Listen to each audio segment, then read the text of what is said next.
Oi, Carol, bom Bom dia. dia, Fábio. Bom Ah, dia. deu certo, que bom. Deu. Avisei pra eles lá. Tá, obrigada. Eu Vê vou lá se eles compartilhando a conseguem. tela aqui, Tá. tá? Eu só tinha seu contato, por isso que eu mandei para você. Desculpa. Ainda bem que hoje eu acordei atrasada ainda. Aí eu tava aqui esperando, não entrava ninguém. Eu falei, ué, que estranho, deve Uhum. ter acontecido alguma coisa. Eu Vou lá ver vou. também. Tá, vou Tô compartilhar. conseguindo, peraí. Esse é o link novo, né, que você conseguiu entrar. Isso. Tá bom.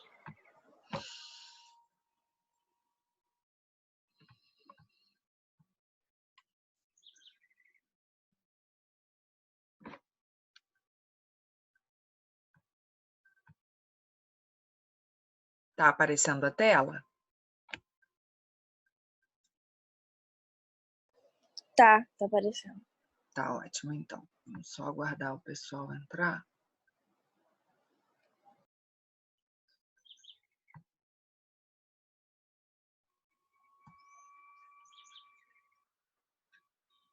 E a gente tem pouquinho tempo. Agora que eu vi, 9h10 já.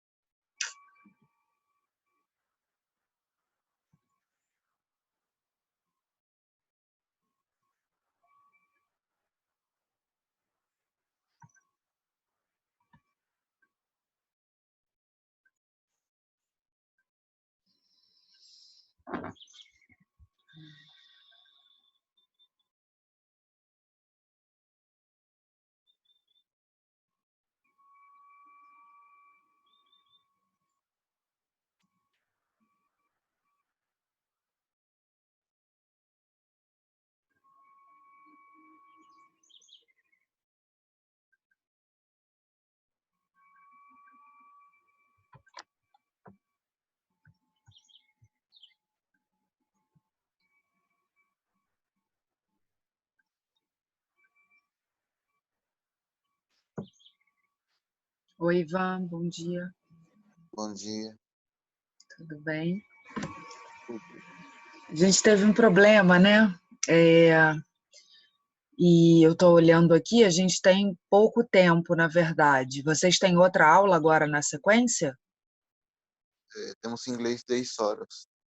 Inglês 10 horas. Tá. Eu também tenho outra aula 10 horas. De repente a gente consegue aproveitar pelo menos uns 15 minutinhos ou 20, né? Para a gente conversar. A ideia hoje é justamente que a gente resolva alguns exercícios sobre esse tema da crise do sistema colonial, que é um tema bem amplo e que a gente viu na última aula. Acho que você nem estava, né, Ivan? Assim, eu estava assim. Estava? Sim, falou da liberação da Argentina, do Uruguai, do Paraguai, eu acho. Não, esse foi na penúltima. Acho que na aula dessa segunda você não De segunda estava, não. Segunda né? não. Isso, porque nessa segunda a gente falou da crise do sistema colonial na América Portuguesa, assim, o que aconteceu aqui, né, no território que virou Brasil, como é que foi acontecendo essa crise aqui do sistema colonial e se começou a dar os primeiros passos em direção à independência. Isso foi a nossa matéria de segunda, e é uma matéria bem densa, bem pesada, porque tem muitas informações. Então, por isso que eu resolvi hoje fazer uma aula de aprofundamento e de exercícios para a gente fixar bem isso. Depois você dá uma olhadinha, tem a aula gravada, disponibilizada lá na pasta da biblioteca de classe, com o dia da aula, né, dia 18 de maio. Aí depois você dá uma olhadinha, aí eu acho que você consegue recuperar bem o que foi discutido, tá? Tá bom. Tá, Nitai, bom dia, tudo bem? Bom dia, bom dia. Que bom te ver Bom. aqui. A gente vai fazer esses exercícios, a gente não tem muito tempo porque houve esse problema, né, com o acesso ao Zoom. Provavelmente tem a ver com o fato de eu ter baixado o aplicativo no computador e aí a gente gera a reunião por um outro meio que não é mais aquele que eu gerava anteriormente. Aí deu esse problema. Eu vou tentar desvendar o que aconteceu, mas eu consegui marcar, né, agendar outra reunião pelo modo antigo e foi por esse link que a gente entrou, tá? Mas eu queria, não vou perder muito tempo, vocês estão acompanhando a tela aí, né, do módulo 10. Sim. Tá, essa página é a página de exercícios, é a página 26 do livro de vocês. Então, a gente vai fazer o que for possível até as 9h30 e o que ficar pendente eu deixo para vocês resolverem, tá? E aí depois eu envio o gabarito, tá bom? Oi, Bautista, bom dia, tudo bem?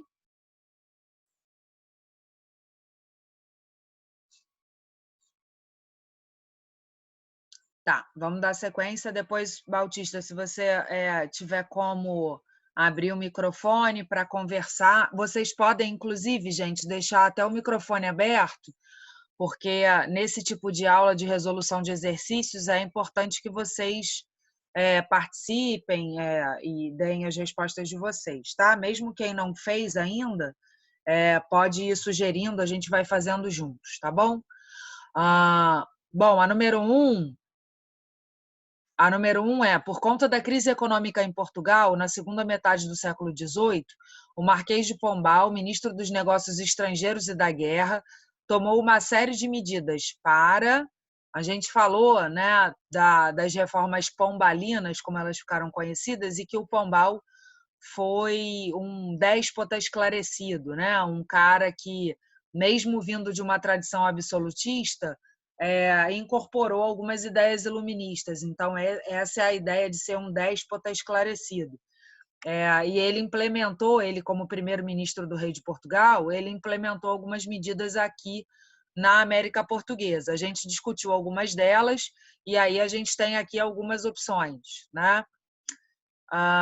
Então, a gente tem letra A, favorecer a autonomia das capitanias coloniais e incentivar a liberdade de comércio, o que não acontecia, porque o Brasil ainda era uma colônia, então não tinha essa ideia, por mais iluminista que ele fosse. Letra B, incentivar as tradições culturais das comunidades indígenas na América Portuguesa. Não, muito pelo contrário, né? Ele cria o Diretório dos Índios, né, como a gente comentou. Nitai, você marcou alguma? Professora, não fiz não, só que eu acho que é a D.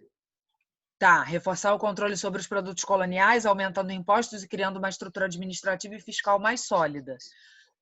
E a letra E, realizar uma ampla reforma educacional, abolindo os princípios iluministas do ensino e privilegiando a filosofia escolástica da Companhia de Jesus. A letra E não pode ser porque ele expulsou os jesuítas da América Portuguesa. Então, a gente já elimina isso, né? Na verdade, ele tenta implementar a filosofia iluminista com algumas restrições, mas ele tem essa política, né, de implementar esses ideais na educação. Então, a que fica realmente a letra D, Nitai, é isso aí. Ele criou o Tesouro Régio, né? Não sei se vocês lembram, a gente comentou isso na última aula, que era justamente um órgão de fiscalização, né, dos impostos pagos pelos colonos e tudo mais. Então, letra D. A gente verifica aqui, isso mesmo. As meninas que entraram depois, Hilary e Mariana, tudo bem? Estão me ouvindo? Sim. Bom dia. Bom ouvir vocês aqui. Tem Mariana e Bautista, eu acho que nunca tinham entrado, pelo menos na minha aula. Bom ver vocês. Bom dia. Qualquer dúvida, a gente está à disposição. A gente vai fazer a aula até 9h30, por conta desse probleminha técnico que a gente teve de entrada no Zoom. Tá? Então, hoje é uma aula de resolução de exercícios aí do módulo 10, em relação ao tema da crise do antigo sistema colonial. A aula mesmo sobre esse tema está disponível no link do YouTube, que está postado lá na biblioteca de classe, na aula da segunda-feira, dia 18 de maio. Então, é só acessar lá. tá? Continuando aqui, vocês podem deixar o microfone ligado para participar. A gente tem um texto que fala da Conjuração Baiana, que também foi conhecida como Revolta dos Alfaiates ou Revolta dos Búzios. Essa revolta é muito interessante, porque ela acontece ali no finalzinho do século XVIII, contexto do Brasil colônia, né? E aqui tem um trechinho do texto, ó. 10 escravos foram presos e incluídos na devassa realizada pelo desembargador do Tribunal da Relação da Bahia. Escutando conversas e frases sobre uma revolução que proclamaria a República Baiense, entendendo que podiam conquistar a liberdade e a igualdade que não tinham, pardos, forros, que eram os alforriados, né? E livres, filhos e netos de escravos e escravos crioulos, que eram escravos nascidos no Brasil, não eram africanos, eram chamados de crioulos, detiveram-se no que lhes tocava mais diretamente, libertarem-se da escravidão, da miséria e dos maus tratos que viviam e da total discriminação que sofriam. Então, essa é uma pauta super importante da Conjuração Baiana e que a gente não vê em outras revoltas desse período. Então, a Conjuração Baiana foi uma das únicas, se não a única, que levantou essa pauta de questionar a escravidão e de lutar pela liberdade. Nesse sentido, né? Porque se lutava muito pela liberdade dos brancos, pela igualdade, pela propriedade privada, mas questionar a escravidão era algo raro ainda nesse momento, tá?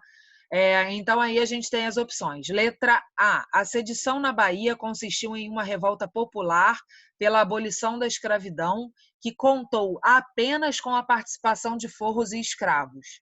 Isso é verdade? Não. Ela não contou apenas com a participação de forros e escravos. Existia também uma camada da população que não provinha desses setores da sociedade. Existiam professores, médicos e alguns jornalistas também envolvidos. Então, a letra A não pode ser. Letra B. A conspiração na Bahia teve caráter nitidamente elitista, pois todos os conjurados eram contratadores que haviam estudado nas universidades europeias. A gente pode dizer isso? Que todos eram da elite? Não. Também não. O texto mesmo, né, fala justamente que existia uma significativa participação popular. Letra C. O principal objetivo dos conjurados era a abolição da escravidão, reivindicação apoiada por forros, escravos, comerciantes, militares, intelectuais e todos os demais envolvidos no movimento. Será que todo mundo apoiava essa pauta?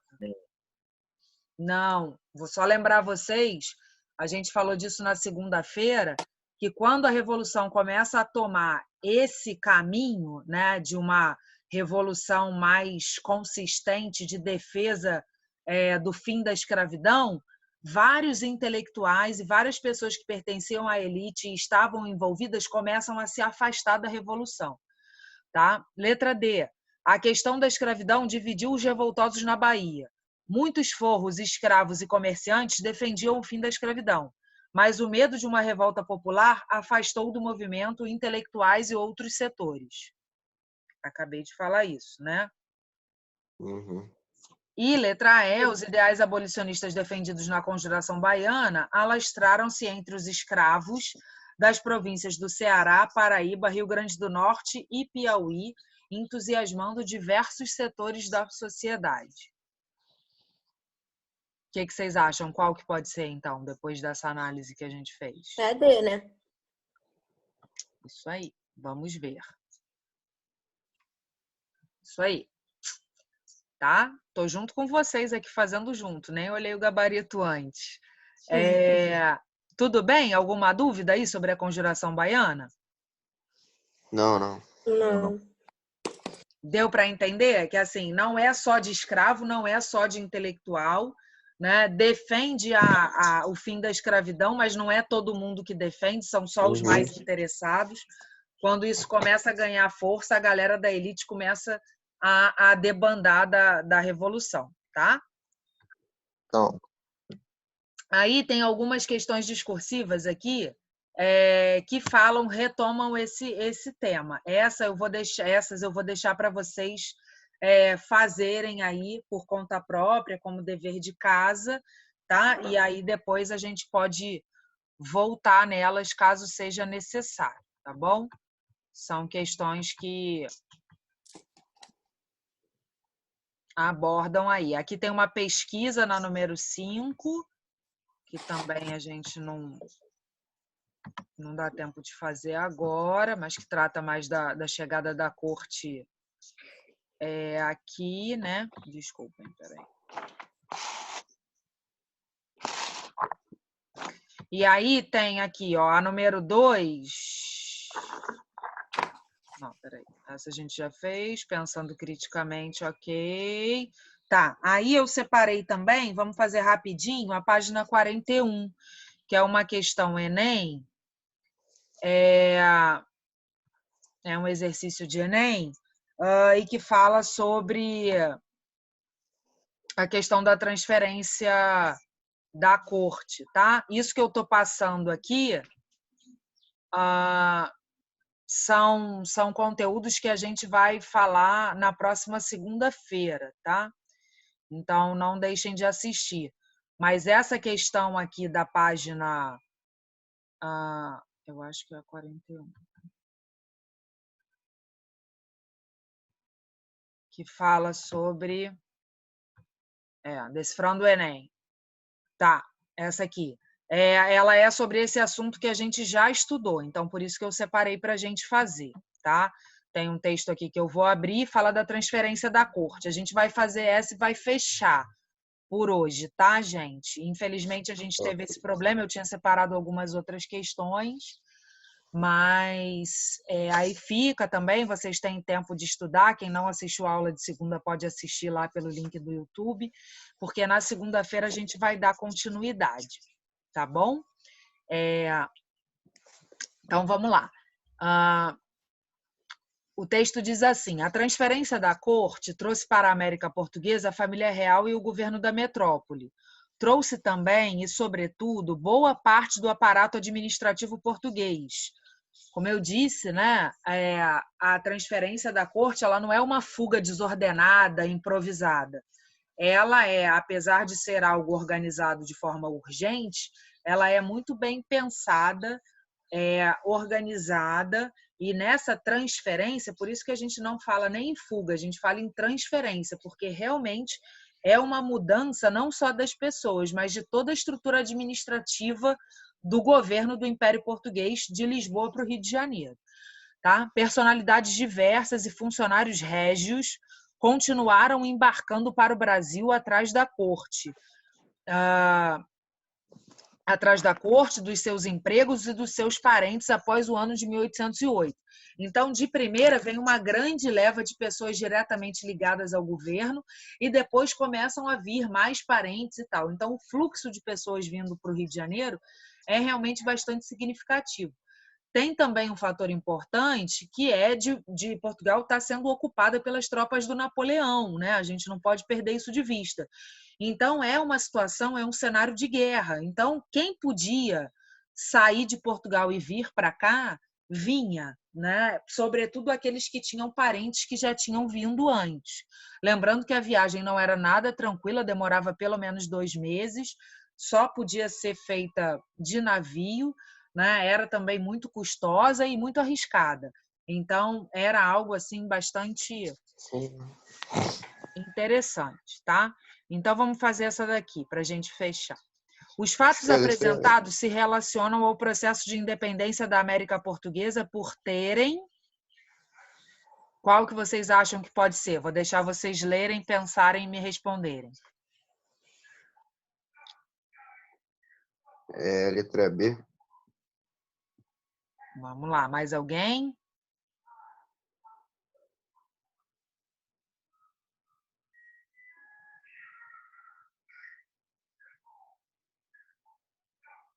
Mais ninguém? Acho que Nitai está certo. Foi Nitai que falou, né? Uhum. Nitai, por que você acha que seria essa? Você consegue falar pra gente? Aí já não... Por eliminação? Às vezes a gente faz por eliminação, também. né? Uhum. Então, não é que incentive o clamor popular pela liberdade. Isso, gente, não era a intenção da metrópole, não foi nunca, nunca seria. porque se eles incentivassem a população, né, o clamor popular, a galera das classes menos favorecidas a lutarem por liberdade, isso significaria o fim deles próprios, né, o fim da dominação da metrópole. Motivado revoltas escravas, isso era a última coisa que eles queriam. Obtido o apoio do grupo constitucionalista português, isso ainda não estava acontecendo. A gente vai ver isso na próxima aula. Isso é uma pauta das Cortes de Lisboa e tal, isso acontece depois. E provocado os movimentos separatistas das províncias.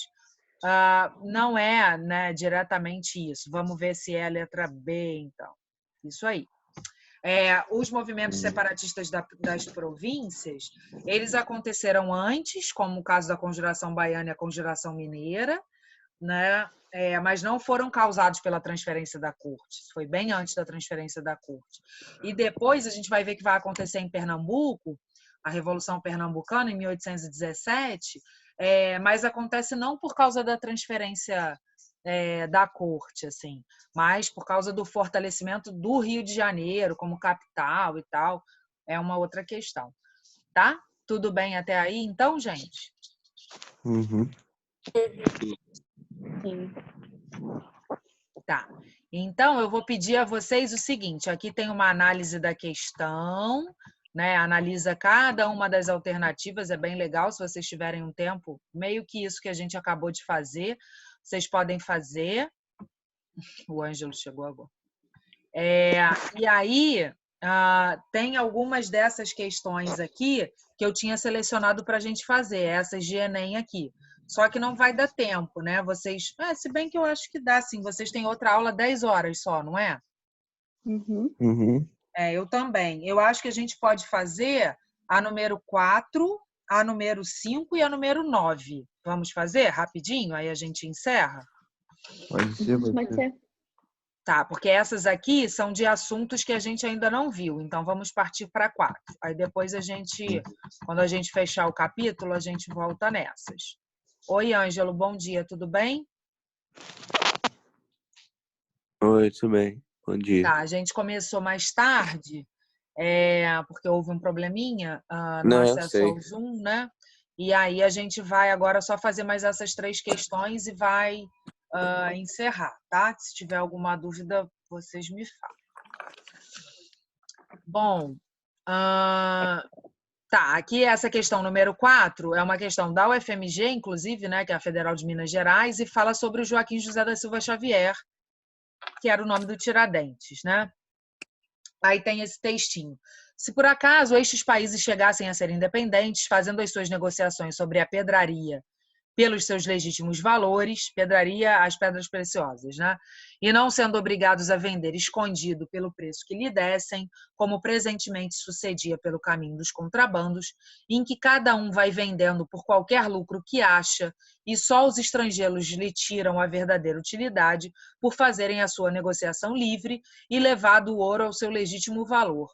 Ainda ficava muito na capitania e escusavam os povos de viverem tanta miséria. Então, o que ele está dizendo aí? Ele está dizendo que os impostos eram tão altos, né, sobre a exploração dos metais e das pedras preciosas, que a galera, para poder ter algum lucro, acabava vendendo, contrabandeando e vendendo por qualquer valor para se livrar daquilo e ganhar algum dinheiro limpo, né? Então, ele diz que os impostos, na verdade, acabavam prejudicando as pessoas que trabalhavam na exploração desses metais e dessas pedras, né, e beneficiando só os estrangeiros que acabavam comprando isso, essas pedras, esses valiosos metais e pedras super barato, né? Bom, a partir dessa leitura e considerando-se outros conhecimentos sobre o assunto, é correto afirmar que os Inconfidentes Mineiros de 1789, vamos lá, letra A. Acreditavam que o contrabando aumentava o valor recebido pelas pedras e ouro, pois dificultava a sua circulação? É isso que está no Não. texto? Não. Ao contrário, né? Eles dizem que o contrabando acabava fazendo com que fosse tudo vendido muito barato. Letra B. Consideravam que o monopólio comercial explicava por que as regiões de que se compunha Minas Gerais, cheias de pedra e ouro, ficavam mais ricas? Deu para entender? Não. O monopólio comercial era aquele controle de que você só podia vender, né?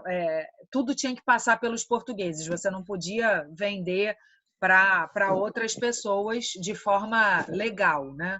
Então, se você fosse vender para estrangeiros, isso tinha que ser contrabandeado, né? Esse monopólio comercial fazia com que as cidades de Minas ficassem mais ricas? Não, né? Pelo contrário, era meio que engessava ali o comércio e não permitia que o comércio se tornasse mais fluido, mais livre. Letra C. Defendiam o livre comércio, por meio do qual pedras e ouro adquiririam seu real valor, uma vez que seriam vendidos aos estrangeiros legalmente? Isso. Tá certo. Essa parece ser correta, né? Parece ir na direção, né, que o texto tá falando. Lembrando que esse texto é um trecho, é uma parte dos autos da devassa da Inconfidência Mineira. Os autos da devassa como eram chamadas as investigações, né, sobre determinados movimentos. Então, isso aí é um documento da investigação e mostra ali o que o Tiradentes teria dito a respeito disso, tá? E letra D, pensavam que os estrangeiros poderiam tirar vantagens do livre comércio das pedras e ouro, visando a aumentar seus lucros. Isso era o que os inconfidentes pensavam? Se o comércio fosse livre, né, gente, os estrangeiros não teriam tanta vantagem como tinham nesse caso dos contrabandos, né? Então, vamos ver aqui se o nosso raciocínio está correto. Certinho. Alguma dúvida sobre essa? Não. Beleza. A número 5 também eu separei. A respeito das rebeliões contra o poder colonial, vamos ver o texto. Pequenininho. Os ensaios sediciosos do final do século XVIII anunciam a erosão de um modo de vida. Está se referindo aí à conjuração mineira e baiana, né? A crise geral do antigo regime, que é o nosso tema nesse momento, né, desdobra-se nas áreas periféricas do sistema atlântico, pois é essa a posição da América Portuguesa, apontando para a emergência de novas alternativas de ordenamento da vida social. Ele está de uma forma, né, bastante rebuscada, dizendo que o que era chamado de América Portuguesa, né, o Brasil daquele tempo, ele vinha sentindo as influências das ideias iluministas e começava a se debater para lutar por alguma liberdade. Então, vamos lá. A respeito das rebeliões contra o poder colonial português na América, no período mencionado no texto, qual é o período? Final do século XVIII. Isso vocês têm que ter sempre atenção quando forem fazer uma questão assim. Essa questão é do vestibular da FUVEST, né, que é o vestibular que dá acesso à USP, a Universidade de São Paulo. Então, vamos lá. É correto afirmar que... Letra A. Em 1789 e 1798, diferentemente do que se dera com as revoltas anteriores, os sediciosos são os revoltosos, né, os rebeldes, tinham claro o propósito de abolir o tráfico transatlântico de escravos para o Brasil. A gente pode dizer que a Revolução de 1789. 1789 ele está se referindo à Inconfidência Mineira, que vai explodir em 1791, né? Mas em 1789 já tem aí as suas primeiras movimentações. Em 1798 é a Conjuração Baiana. A gente pode dizer que as duas falavam em abolição do tráfico de escravos?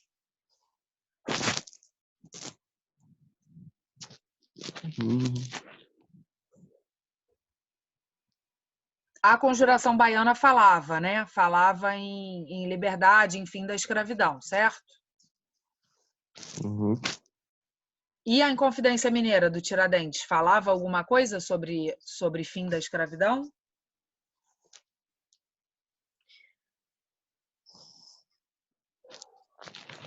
Não sei. Gente, lembrem-se assim que a Inconfidência Mineira era um movimento de elite, né? Ao contrário aí da Conjuração Baiana, que tinha setores populares envolvidos, a Inconfidência Mineira só tinha uma galera de elite, tá? Eles queriam mais o livre comércio, né? Isso, exatamente. Essa questão que a gente viu Uhum. na questão anterior, né? Eles estavam preocupados com o livre comércio, eles estavam indignados com os impostos todos que eram cobrados sobre a exploração do ouro, eles queriam uma república em Minas Gerais, mas para eles a escravidão era ok, tá? Não esqueçam disso, isso é bem importante. Uhum. Eles eram iluministas, mas só até a página 2. Tá? Na verdade, isso era uma questão. Isso não é exclusividade dessa elite mineira, não. A própria independência dos Estados Unidos, a gente estudou, né? É uma independência muito baseada no iluminismo, cria uma república, mas mantém a escravidão, né? Então, a liberdade ela não é amplamente discutida. Letra B. Da mesma forma que as contestações ocorridas no Maranhão em 1684, aí ele está falando lá da revolta de Beck. A sedição de 1798 teve por alvo o monopólio exercido pela Companhia Exclusiva de Comércio que operava na Bahia. Vamos para C. 1789 e 1798, tal como ocorrera na Guerra dos Mascates, que é aquela guerra do Nordeste, acho que a gente viu isso no final do ano passado, ou talvez no início desse ano, né? Pela questão ali de Recife e Olinda, lembram disso? Das disputas ali. Tá, vamos lá. Os sediciosos esperavam contar com o suporte da França revolucionária? Isso não.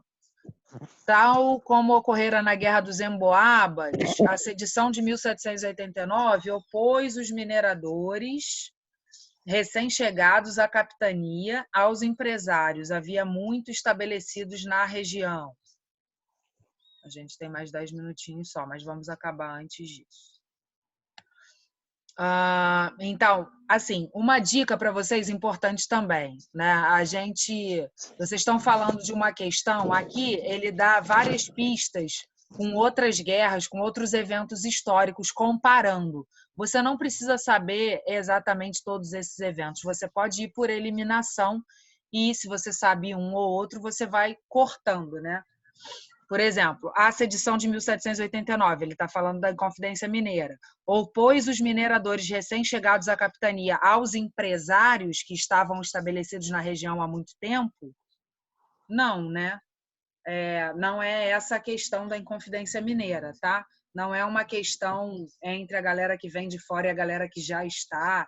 Nesse momento, Minas ali, as regiões produtoras de ouro e pedras de Minas, já tinham uma elite bem consolidada, local e tal.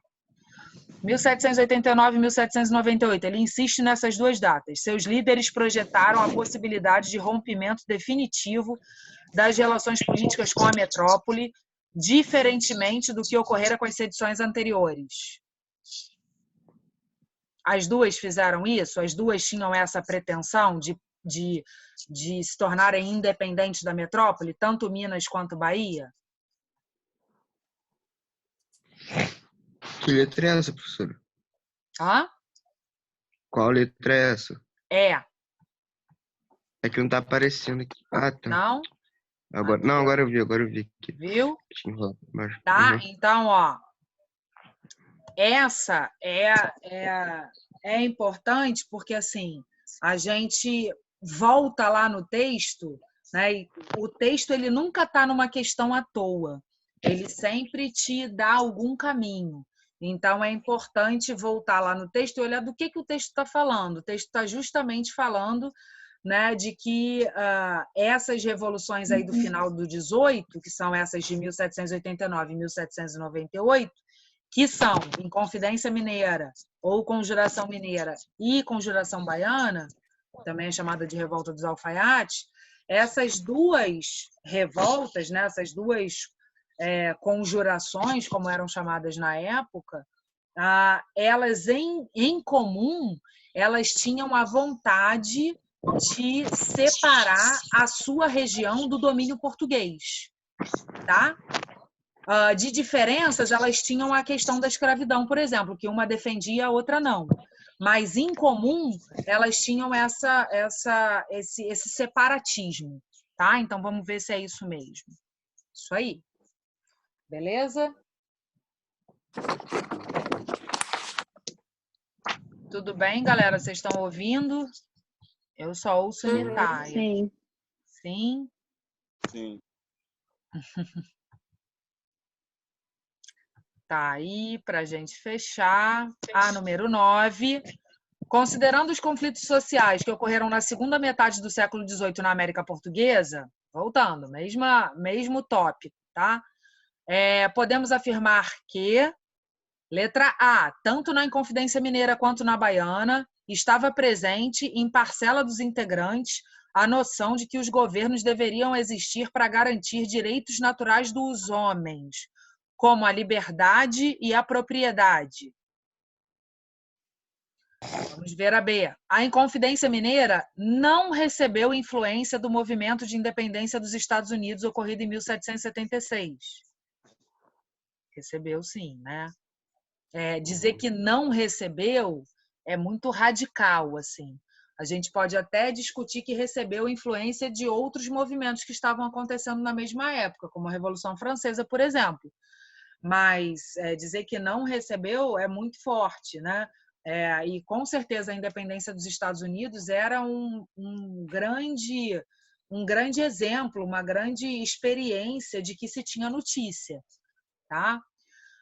Então não pode ser a B. Letra C. As ideias liberais e iluministas não motivaram os principais proprietários de terras e de áreas extrativas de ouro.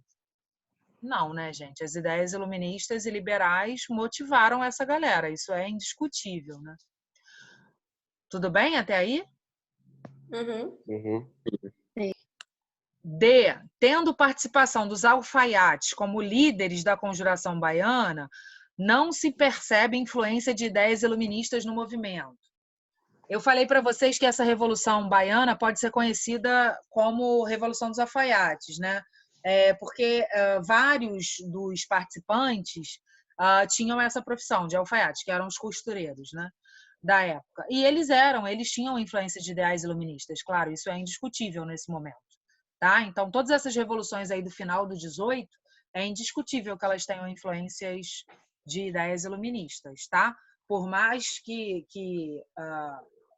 os participantes das revoluções fossem de diferentes classes sociais, mas as ideias iluministas chegavam até em quem não sabia ler e escrever, porque participavam de reuniões, discutiam oralmente e tal.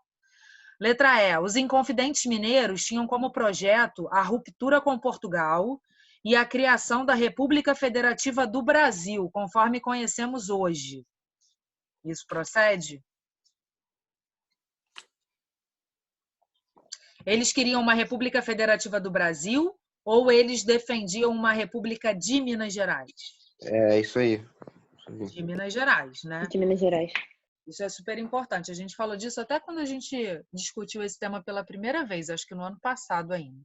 Então, qual é a alternativa mais indicada aqui? Letra A. Vamos ver se estamos certos. Ok. Então é isso, galerinha. Vocês têm alguma dúvida? Não. Tá, então beleza. Os exercícios são uma ótima maneira da gente ir discutindo, relembrando, tirando dúvidas. A gente, na próxima aula, vai ter uma aula expositiva mesmo, tá? Então, eu vou postar lá o planejamento para vocês lerem as páginas e eu vou explicar e a gente vai conversar sobre mais eventos e mais fatores que aconteceram aí depois de 1808, né, depois da chegada da corte ao Rio de Janeiro, que acabaram levando à independência em 1822. Isso é bem importante, tá? Na segunda-feira eu espero vocês, tá bom? Tá bom. Tá bom. Tá bom. Então tá, galera, gostei de ver alguns aqui pela primeira vez Obrigado aí pelo hoje. seu Espero que vocês estejam bem, fiquem bem. E na segunda-feira a gente se vê, tá bom? Tá bom, tchau. Tchau, professor. Beijo. Um beijo, gente. Bom dia. Se Bom cuida. dia. Bom dia.